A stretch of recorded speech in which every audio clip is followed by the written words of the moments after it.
주님께서 여러분과 함께 마테오가 전한 거룩한 복음입니다. 주님 영광 받으소서.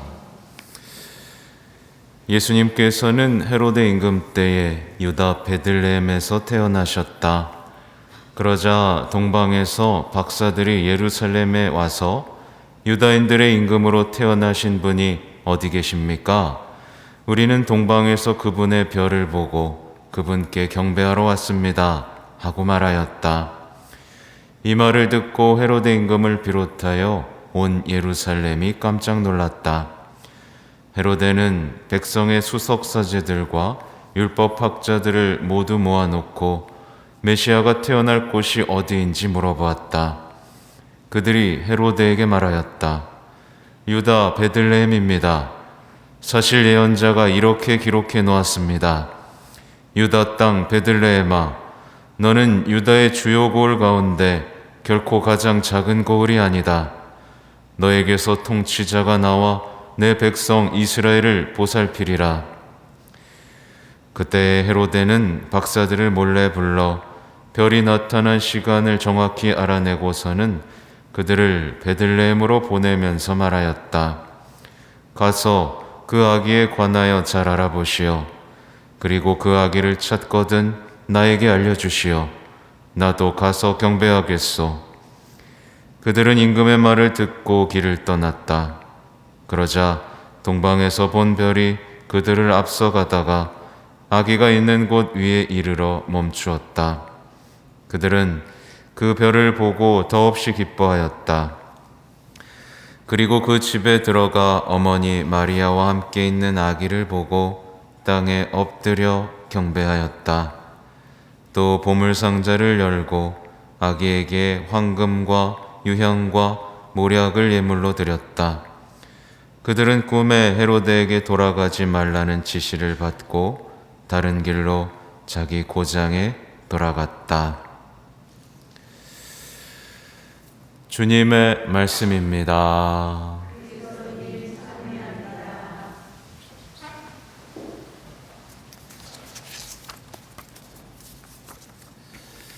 전 예수님, 인사 한번 할까요? 안녕하세요. 네, 7시 미사가 제일 착해요.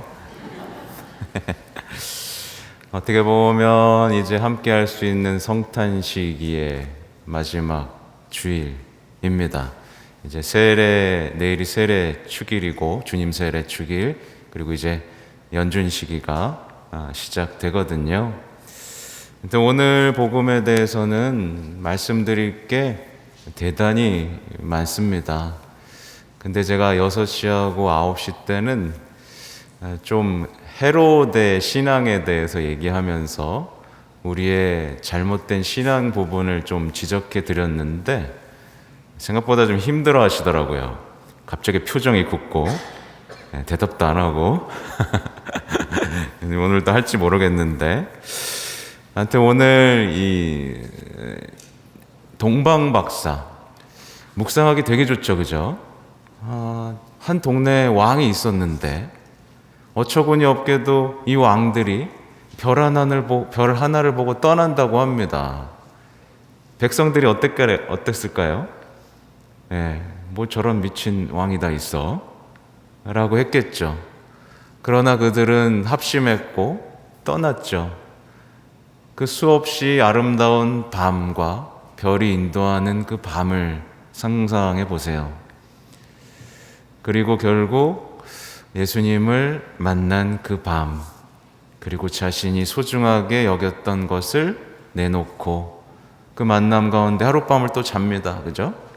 그리고 자기 고장으로 헤로데와 약속했던 것과 다른 완전히 삶의 전환점을 체험하고 자기 고장으로 돌아간 뒤에 그들에게 펼쳐졌을 아름다운 삶, 이거를 묵상해낸다면 여러분이 신앙의 여정을 떠나지 않고 배길 수가 있을까요?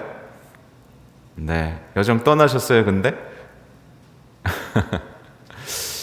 아무튼 또 하나 재밌는 얘기가 사실 이 숨겨진 얘기 중에 네 번째 왕이 있다라는 전설이 있어요. 물론 동방박사의 세 명이라는 것은 또 정해져 있지 않습니다. 전승상 셋인데 네 번째에 동방박사가 있었다는 전설이 있는데, 간단하게만 요약드리면 이 네 번째 동방박사는 이제 예수님을 찾아 나섰다가 중간에 가난한 사람들을 만나면서 그 보물을 다 내줘버립니다. 그리고 결국에는 내주다가 자신이 노예로 팔려가는 끔찍한 일을 당하죠. 그러나 그가 쫓던 별은 계속 쫓고 싶었고, 어느 날 그가 도달한 장소가 있습니다. 어디였을까요? 골고타 언덕이었죠. 그리고 그 앞에 섰을 때 예수님에게서 핏방울이 그의 손바닥 위에 똑똑똑 떨어졌다고 합니다. 그러니까 그 예수님을 만나고 싶었던 그 마음이 골고타까지 가도록 했고, 그가 나눠줬던 그 보물들이 예수님의 핏방울로 다시 되갚아 주시는 그 아름다운 순간, 제가 찾던 그 메시아시군요 라고 하면서 그 만남이 이루어지는 감동적인 전설이 있습니다. 아름답죠? 네, 여러분도 그 주인공이 되고 싶죠? 네, 개고생하면서 30년을 헤맸던 겁니다. 아무튼 제가 미사 시작 때 말씀드린 게 있어요. 우리도 동방박사가 보고 느낀 것을 보고 느껴야만 한다, 이겁니다.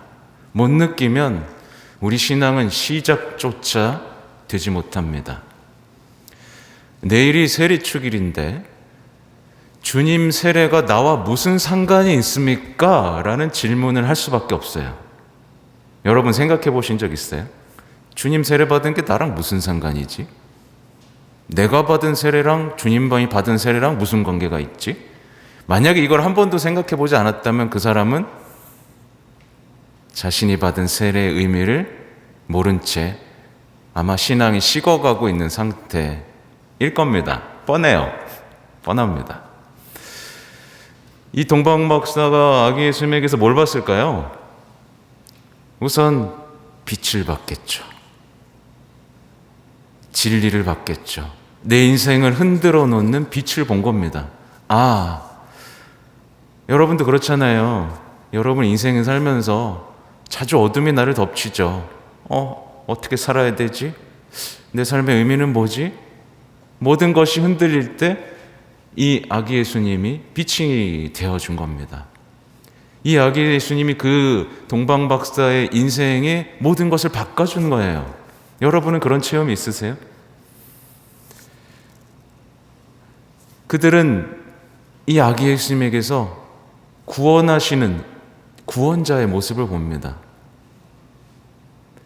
이게 좀 어려운 개념일 수도 있는데, 누구나 그런 얘기를 하잖아요. 나 좀 누가 사랑해 줬으면 좋겠다. 이 말이 결국 나 좀 누가 구원해 줬으면 좋겠다. 뭐예요? 어떤 병과 고통, 알 수 없는 고통과 죽음에 대한 두려움으로부터 누가 구원해 줬으면 좋겠다. 그렇죠? 근데 예수님이 해줬어요, 안 해줬어요? 해줬습니다. 확실히 우리는 죽음으로부터 해방됐습니다. 그분이 죽음으로 죽음을 없앴거든요. 그래서 예수님은 궁극적인 악으로부터 우리를 해방시키는 구원자입니다. 그죠? 너무 어렵나요?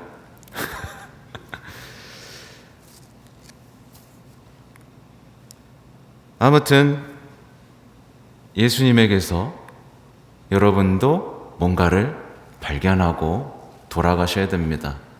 그게 안 되면 혼자 성전에 찾아와서라도 씨름하시고, 나도 동방박사가 본 것 좀 보게 해주세요, 저도 느끼게 해주세요 라는 시간이 있으셔야 됩니다. 근데 전제가 있죠. 뭐예요? 동방박사들은 떠났습니다. 떠났어요. 자기가 안정적으로 믿고 안 떠나도 됐는데 떠났어요. 인간은 사실 다 떠나고 싶습니다. 아무리 안정적이어도요, 채워지지 않는 뭔가가 있거든요. 이게 뭐지? 라고 하면서 떠난 겁니다. 근데 왜 사람들은 이 신앙의 여정을 안 떠날까요? 왜 안 떠날까요? 여기서 떠나신 분 라고 하면 손은 아무도 안 들겠죠? 네. 보통 떠나려고 하다가 다시 그냥 아유 내가 뭐라고 하면서 그냥 먹고 살기도 힘든데 라고 주저앉곤 합니다. 안 떠나는 이유 중에 첫 번째 이유는 제가 보면 저절로 될 거라는 착각이 있어요. 네, 신앙생활 하다 보면 저절로 되겠지. 저절로 안 됩니다. 아셨죠? 저절로 결코 안 됩니다. 네, 저절로 안 됩니다. 늘 신앙에는 나와요. 이 여정 복음에 다 나옵니다. 저절로 안 돼요. 모험을 떠내야 체험이 되고 체험을 해야 사랑이 깊어지고 그 여정이 복음에 다 나옵니다. 저절로 되지 않습니다. 또 하나는 떠나지 않는 이유는 주변 사람들로부터 어리석다는 얘기를 들을까 봐 그렇습니다. 이 세상은 계몽주의 사회고 합리주의, 실용주의, 무신론이 지배하고 있는 사회이기 때문에 특히 남성분들이 이런 얘기를 해요. 너무 열심히 하면 광신도 소리 들을까 봐 못하겠다고 그런 얘기를 해요. 네, 그래서 너무 열심히는 하지 않으려고요. 예, 평생 못 만납니다. 네, 내 전부를 걸 수 있어야 됩니다. 예수님께. 그 정도는 돼야 동방박사들이 본 걸 볼 수 있는 겁니다. 마지막은 좀 심각한데요. 이미 다 안다고 생각합니다. 이미 다 알아. 자기 확신이 너무 크다 보니까 신앙에서 뭐 새로운 게 있겠어? 라는 확신인 거죠. 아무튼 그 심각한 인물 중에 대표적인 인물이 오늘 나오는 헤로데입니다. 헤로데는요, 성경도 공부했고, 예, 별이 어디로 가는지도 알았지만 떠났어요, 안 떠났어요? 예, 꿈쩍도 안 하죠. 안 갑니다. 대신에 어떤 빛을 찾았을까요? 현대에 비추어 보면 별빛을 따라가기보다는 스마트폰의 빛을 따라가는 겁니다. TV, 네온사인의 빛을 따라가는 겁니다. 오늘날은 너무 세상의 빛이 밝아져서 별을 볼 수가 없는 세상이 됐죠. 똑같습니다. 너무나 많은 엉터리, 인생관들, 이론들, 이데올로기가 가득해서 진짜 주님의 빛이 사라져버린 시대인데 그 빛에 만족해버리고 편안하고 안락한 참 편리한 삶을 살고 있어요. 도전하지 않는. 헤로데가 그 대표적인 모습인 거죠. 아무튼 최근에 이제 베네딕토 16세 교황님이 돌아가셨는데 이 돌아가신 베네딕토 16세 교황님은 진리의 수호자라고 불릴 만큼 대단한 분이셨습니다. 현대인들이 신앙을 잃어가고 있는 걸 정확하게 보시면서 대단히 왜 위대한 신학자냐면요, 그거를 정말 우리도 알아듣기 쉽게 글로 쓰셨기 때문이에요. 읽어드리려고 합니다. 하나, 주님 공연 대축일 강론 하신 부분인데 읽어드릴게요. 그렇다면 무엇이 필요한 걸까요? 무엇이 우리 눈과 마음을 열 수 있을까요?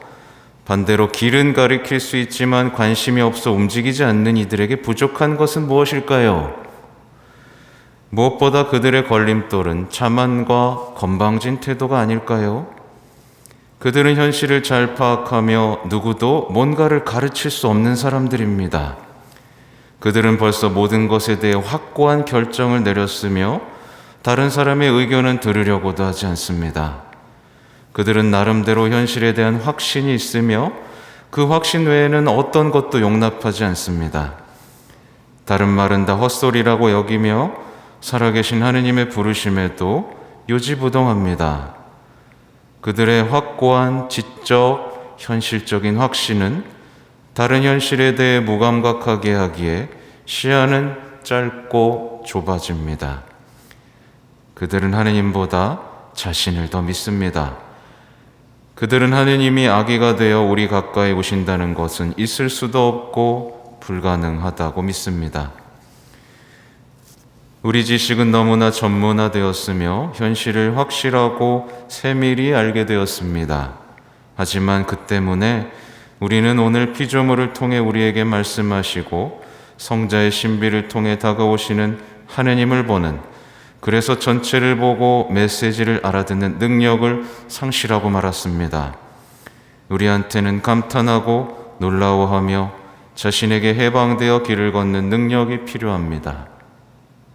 이렇게 말씀하셨어요. 그러니까 우리가 살아오고 생각해온 삶의 방식과 생각의 방식이 진리라고 생각하시면 하느님은 끝내 못 만나게 되겠죠. 거기에 대해서 철저하게 분석해서 무엇이 오류가 있는지에 대해서도 다 정리를 해놓으셨습니다. 그래서 제가 토요일에 무신론에 대한 글을 하나 올렸는데, 여러분들도 가장 빠지기 쉬운 함정 중에 하나가 뭐냐면, 에이, 하느님 계시면 왜 이렇게 나쁜 일이 많이 벌어져? 에이, 하느님 계시면 왜 이렇게 세상에 고통이 만연해? 그러면서 하느님을 심판하는 아주 쉽고 편리한 생각 속에 빠져버리면 그 사람은 하느님 못 만납니다. 네.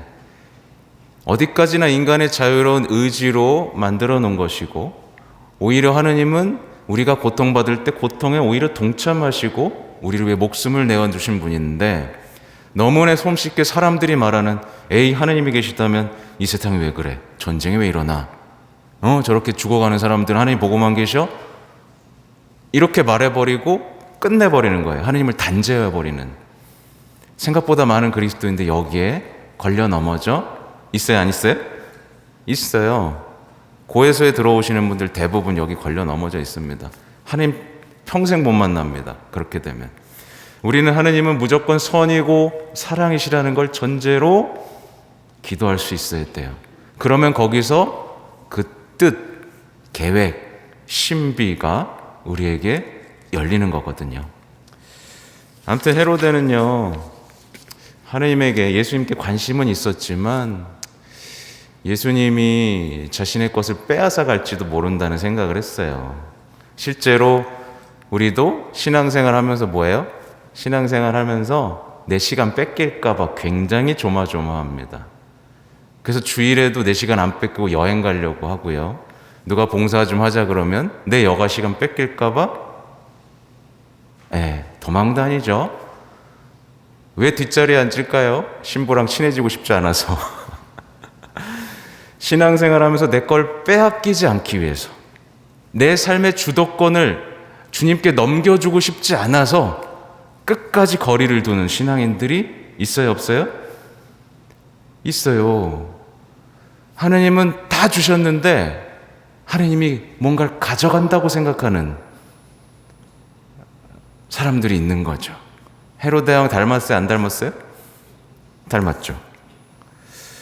그래서 성당에 와서 계속 뭔가 요구만 합니다. 빼앗기긴 싫고 내드리긴 싫고 더 달라고만 하는 거예요. 이 동방 박사들은요, 그 긴 여행을 하고선 제일 소중한 걸 내놓습니다. 우리 같으면 어떻게 했겠어요? 저 이렇게 고생했는데 보상해 주지 않으실 겁니까? 라고 하겠죠. 그러나 그들은 내놨습니다. 엎드렸어요.